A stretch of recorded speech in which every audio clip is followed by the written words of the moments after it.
Hey guys, Ellie here. Welcome to the second episode of Clearing Corners. Today we're going to watch a pretty interesting video, a little bit longer than the last episode. This video I believe is coming from Thailand, from some law enforcement individuals. It was forwarded to me by several viewers of this channel, and I thought to go through this video.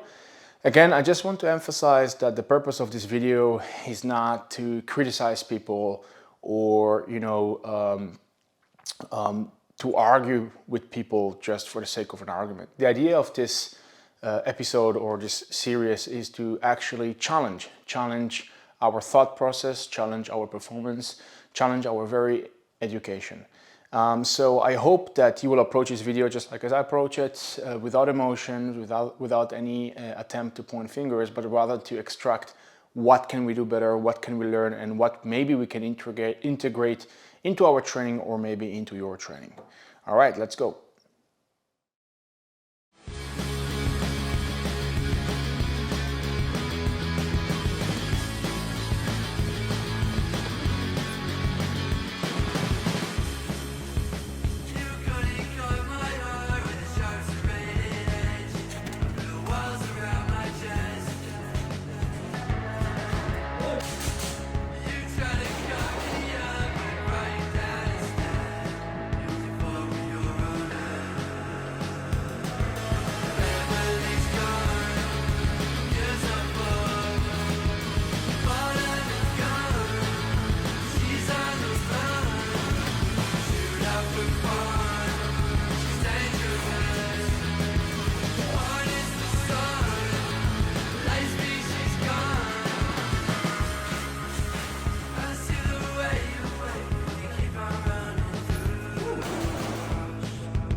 Okay, my first point to this video is basically how they approach the building from the outside.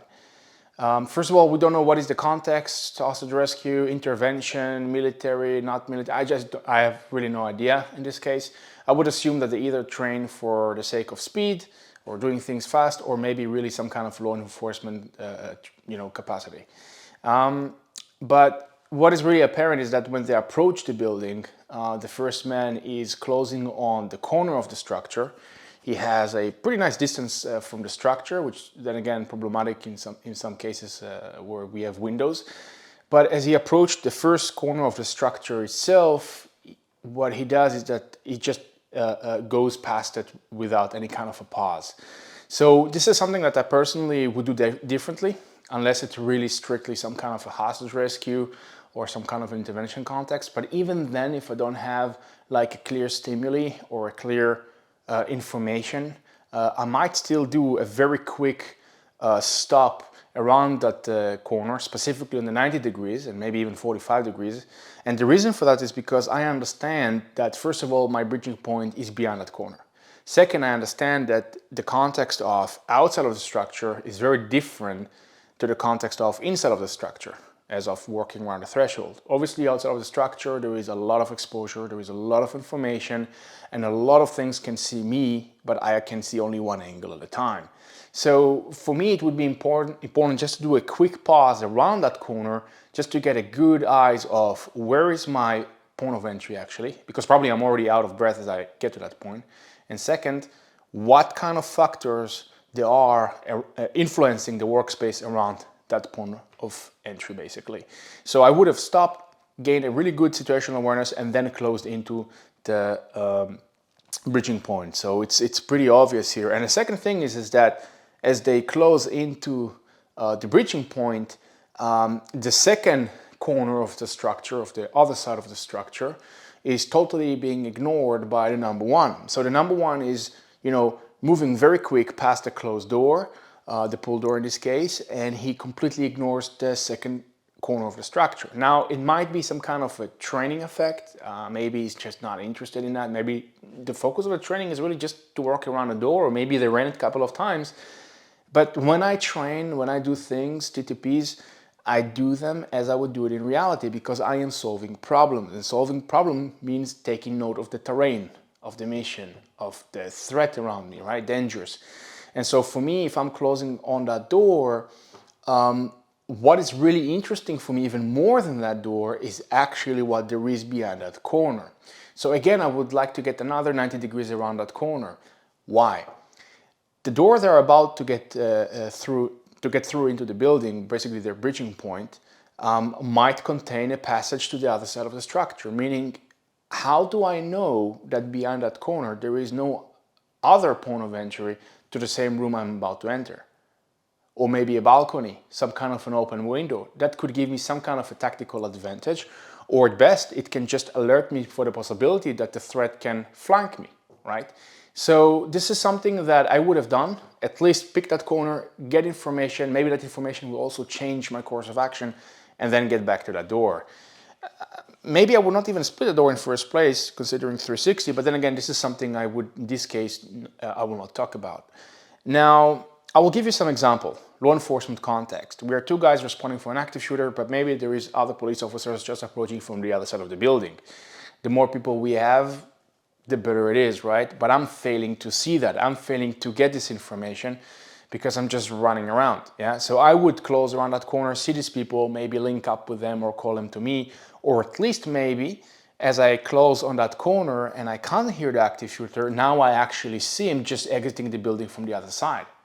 It would cost me just 2 steps to close on that corner, which they don't do, but the information I could get from those 2 steps is tremendous, right? Alternative point of entry, the active shooter exiting the building, other forces. So yeah, this is just something for me that would be very important. Again, it also fits into the priority of threat, if you will, the open spaces and closed doors, something that we really put a lot of focus on. But yeah, let's move to the second point. Okay, so the second point that I have is about how they handle the door.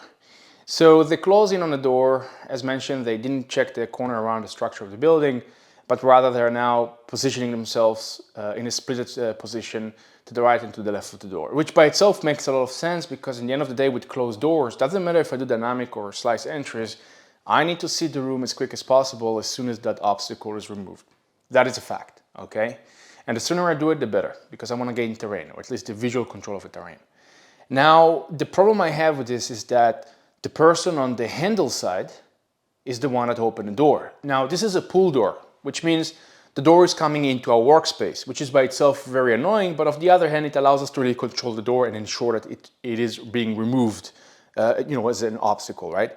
But it also means that in the context of a pull door, the person who stands on the handle side might find it comfortable to open the door from the handle side, but on the other hand, the immediate exposure to the room begins from the handle side. That's where the crack of the door is positioned, right? Something that we like to refer to a lot in our training.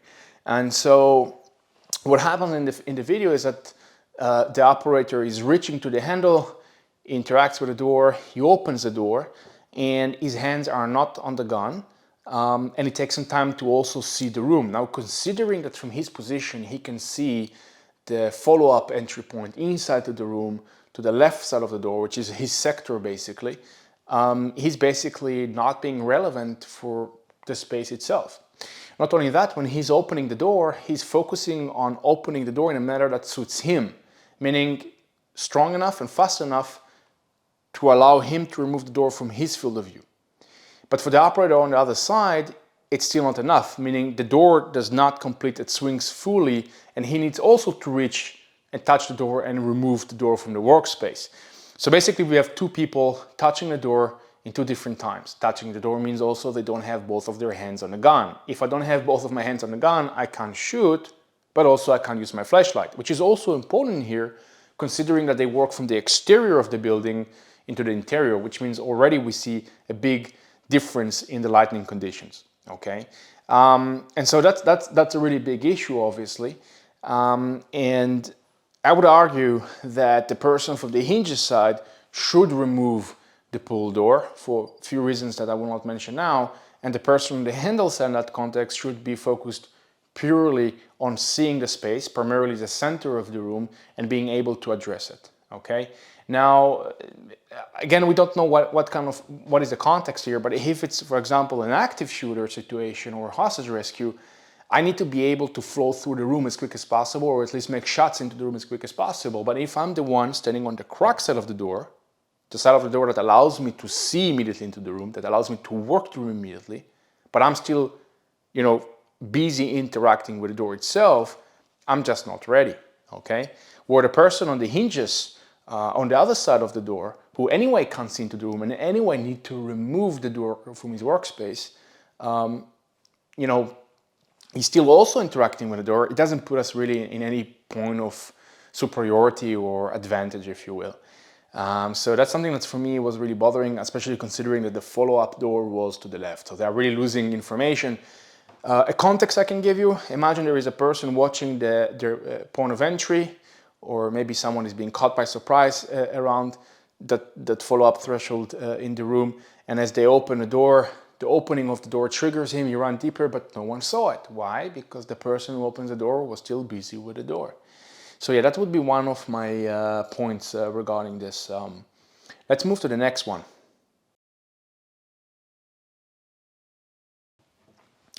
Okay, so the next point I think is very interesting, and it has a lot to do with the priorities of entry. So first of all, if we are positioned to the left and to the right of the threshold once the door is open, it gives us the ability to be very flexible in how we enter the room and in how we actually land on the relevant priorities in the room, right? So basically, the person who sees the most significant priority can go head on that priority. So for example, if I have a shield and I'm positioning to the right of the threshold, and in front of me in the room, meaning to the left of the room, I see an open door, I could go first into the room because I have a shield and I can block that door, okay? In a very simple explanation, okay?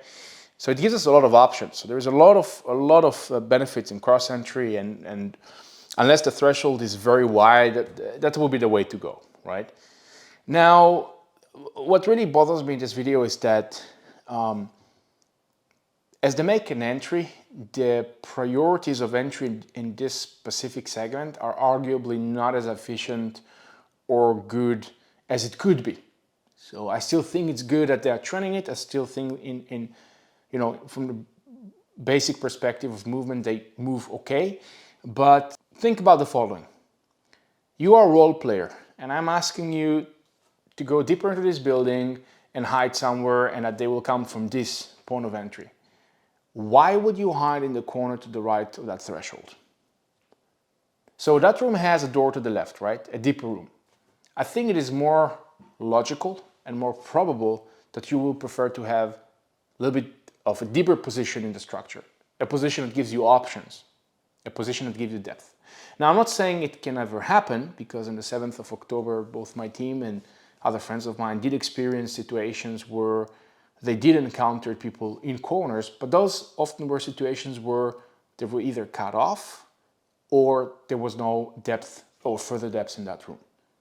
So from that perspective, I would argue that when they make entry, the operator who entered first on the corner didn't have such a good conditions, meaning he prioritized the corner, which from the outside, by the way, if we do an external structure assessment or ESA, he can tell the threshold and the corner of the structure that it's not as that deep, and he can see the majority of it.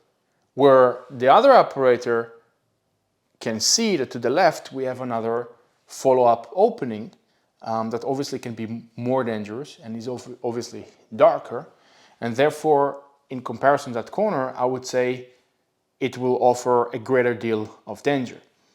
And now what happens is that they prioritize the corner over that door. I would prefer to enter actually first on that door, and the second operator will take the corner behind me. It sounds a little bit weird because we always you say corner, corner, corner. And it's true, we need to check corners, but here I'm going from probability. Also, going back to law enforcement, if it's an active shooter, if it's a hostage rescue, again, if you think about the context of this incident, I'm not saying that corners are not relevant because there could be also passages in these corners. Here, considering the information we have from the structure and from the depth, the door will be more interesting. By going first on the door, I can gain more information from the depth. I'm going more for terrain. I'm getting there faster. I'm able to close in faster. And the number two behind me can take the corner.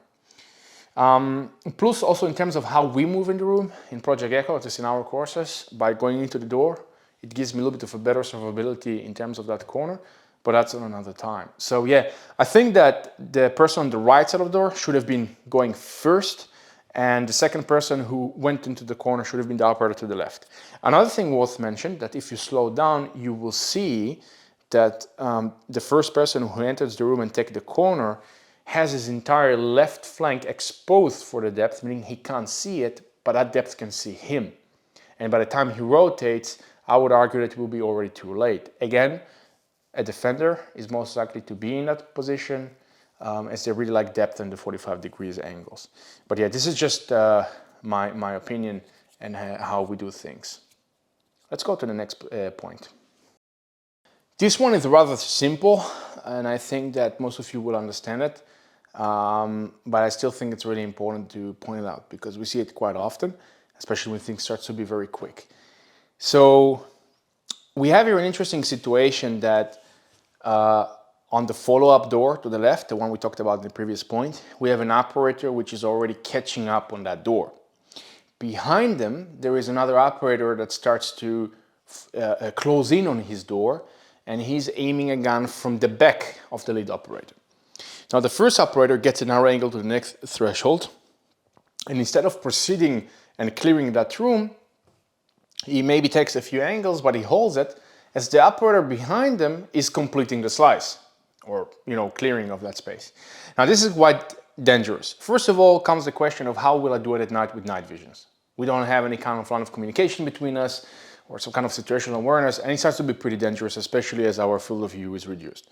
But going back to the basic guy CQB, daylight, right, with white light and poor man rifle, jokes aside, I have here an issue that the number one here is closing on the threshold, and behind them there is another operator that's trying also to slice around the threshold, potentially behind the lead person.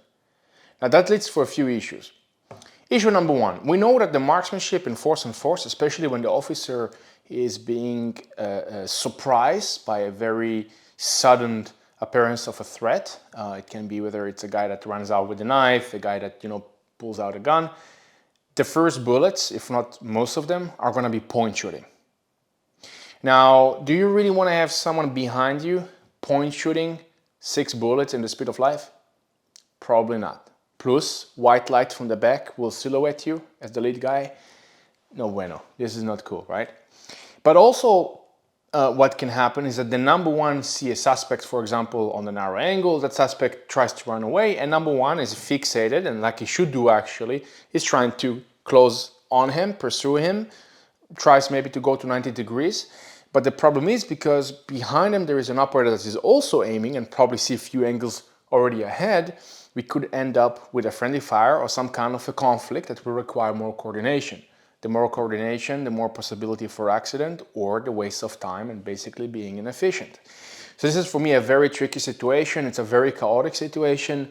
I'm very well aware that in CQB we have to be very adaptive and fast, but here it's just chaotic. It doesn't really make any sense. Arguably, there are better ways to do it, and we do it differently in our courses, and there is basically a really unnecessary risk here. So yeah, this is just my take on this. It's a very severe point, and the friendly fire issue actually, happens again in this video, and I think it's a really unnecessary risk. It's just unnecessary. Okay, let's go to the next point. But before we start, just a small point. I'm pretty sure that these guys see it as a training, obviously, and they've been through this multiple times, which is okay. We've all been there, right? Sometimes we're training things and we focus on one specific things and we kind of like neglect other stuff, right? But I think it's very questionable when you look into the 32 seconds mark in the video, that they are splitting the door in the depth of the structure, and the operator to the left is actually positioned with his back to a closed door, which later they will open. Furthermore, I want you to pay attention that once they enter that first compartment, no one has the rear, which means the second door they're about to clear, and they clear it for a reason with guns, because obviously, you know, there could be, you know, the boogeyman there. There is no eyes on that door. So if there is one thing that I think is really problematic with two-man room clearing concept, is that the 360 is getting lost very fast. So yes, you can move fast, but the 360 needs to be also relevant and fast as well. So this is just something I want you to take with you and pay attention to, because I think those are two key failure points that we see in trainings, whether our trainings or, you know, other units. So again, the 360 and the logic of the clearing. Why do I split the door? But then again, I don't have the workspace for the splitting of the door, but I still force a tactic on a workspace that is not compliant, right? It's just something to think. Okay, so they're entering the room and they can, or I hope so, they saw from the outside of the room that the room they enter have a small compartment to its right side. Now, we can do external structure assessment and see that it's a very small compartment. It's not necessarily a small compartment, because it could be that it just leads to a bigger compartment, but the assumption will be that it is relatively small, or at least a passage. And that is really important, because what's going to happen next is that as they enter and they split that door, we have the operator with that, you know, with the Viper sunglasses or whatever it is, which again, I don't know why would you wear sunglasses inside of a structure, but okay. He's positioned on the right side, probably because of the handle of the door to make it, you know, to open it. But he's right now positioned on what we would call isolated corner. Isolated corner is a workspace that looks like a workspace, but it's actually not, because it doesn't have a depth. It doesn't have a depth to bail into should I be injured and I need to apply a tourniquet, or I have some kind of a stoppage, okay? Basically, I'm stuck there. Now, especially here, it's very important, because that small compartment they're going to open doesn't have, for the threat inside, so much space to go to either, which we could assume is positioned on the center. Which means if he opens fire or runs out, the operator to the right side doesn't have any depth to retract to, okay? And so, without making it too complicated, I see it as a big issue, and therefore also in our trainings, one of the things we educate operators is always to understand as quick as possible and as simple as possible the workspace around the threshold and how to adapt the tactic around it. Again, tactics are based on the appropriate response to certain situations, among those taking considerations of the level of threat and the type of terrain we're dealing with. But that's on another time. Now, what is also really bothering me is that during the entire time, they keep the light on. Now, that leads for a few problems. First of all, where is my light pointed at? So is the muzzle. That's something we need to understand. So he's putting his light on the handle and his friend is reaching to the handle, which means basically he's flagging the hand of his friend. Now, I understand that in Teams environments, sometimes, you know, big boy rules, we kind of like, we're okay with that. You know, we've been there. But then again, if I'm shining a light like this on a threshold, so I'm triggering that threshold. Anyone behind that door, because, you know, we don't know what is the level of light inside, and it's already the depth of the structure, right? And it might be some kind of a storage compartment. Anyone behind that door knows that we are now opening that door, because he sees that we are literally pushing all that light on that door. It's like a projector on the door. So 1, I'm triggering the door. 2, I'm flagging my friend, right? And 3, of course, I'm 100% diminishing the element of surprise. Now, I understand that maybe they need to see the door, or maybe they need to have some kind of visual contact. Okay. So I would go into a high ready position, allowing us to eliminate the room, but for a person from the other side of the door, it might not be 100% clear that we are actually pointing our effort at that door. Plus, if my light is in a high ready position, meaning towards the ceiling, not only that I can illuminate the room better, but also I'm not flagging my friend. And sometimes we also use it as a cue to open the door. So this is something that is problematic for me. Again, I understand that sometimes in the name of speed, again, some kind of a hostage situation, we might not really care about this stuff because, you know, we prioritize other stuff and we're willing to take risk. But then again, if you look on the person to the right side of the door, the way he opens the door, his hand is over the rifle and he's not even able to get control of that rifle, okay? His footwork also are not allowing him to really put pressure on the door. All in all, inefficient and quite dangerous as well. So there are a few more things that one can talk about. But then again, I hope that you guys get the vibe of this. For me, this is problematic. We teach it completely different, not because it's we and we do other things just for the sake of argument. It's just that we're doing things with purpose, and we understand that this is very dangerous. Again, once the light is on the door, we trigger the door. Okay, let's move to the next point. And this one is going to be really nice. And I think all of you are waiting for that point. The haircut point. Let's go.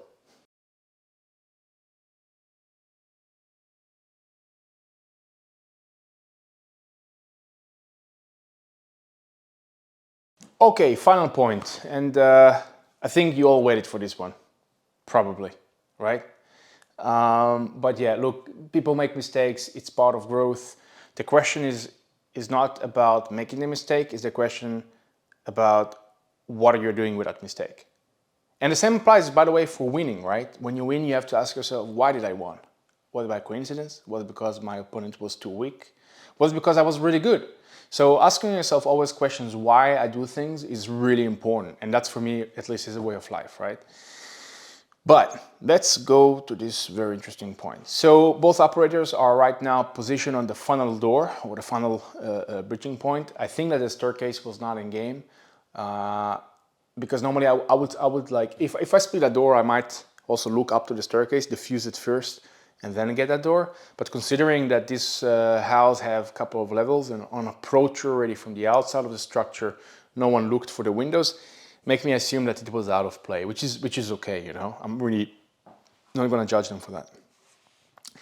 But as the operator on the right side is getting ready for the door to be opened, he positioned himself on a 45-ish degrees, which is a good thing because as soon as the door opens, he can see immediately into the room.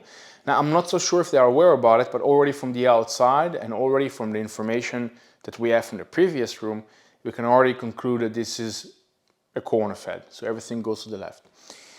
Now, the operator on the left side of the door is again having or assuming a posture that is not so efficient or useful for when we open doors. So again, as he reaches to that handle, his arm is above the rifle, making him less ready or making the rifle less available for him for the purpose of illumination or security.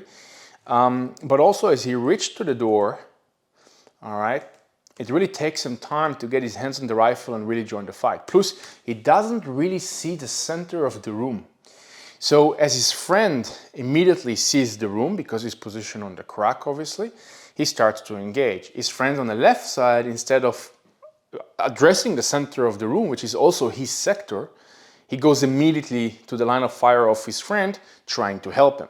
So there are two things that happen here. First, the person on the left does not address nor sees the center of the room that he's responsible for, or the right side of the room, you know, where the door swings. Furthermore, he does what we call breaking the 90s, meaning he goes over the 90s and basically he goes into the sector of his friend, which is something that is very dangerous. Very dangerous. We do quite a lot of live fire CQB, also with night visions, all kind of stuff. And if you're gonna do that without, you know, no one telling you, hey, stop, don't do that, whatever, this will end up with an accident. And this is very dangerous. Like, you can find yourself in a friendly fire incident very fast, very fast. And so this is something that we don't like to see. Simply from the perspective of safety, it's an unnecessary risk.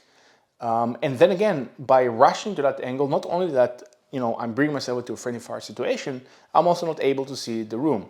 Now, this is a problem because basically what happens, he really leans into his friend's line of fire, and his friend is actually releasing shots, causing to that haircut moment, and those rounds really pass next to his head.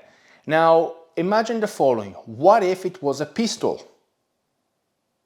When we run shooting standards in the range for CQB, we see big differences between a handgun, especially when we use also the weapon light, and a rifle around the thresholds.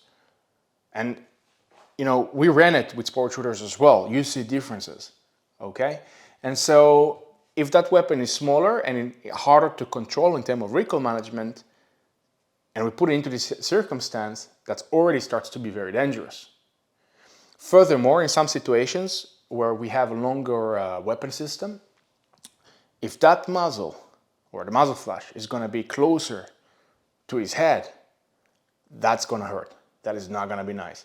Again, helmets, they start to stick out, night vision devices, accessories. This is just an accident waiting to happen, and this is actually something that we will not tolerate, okay?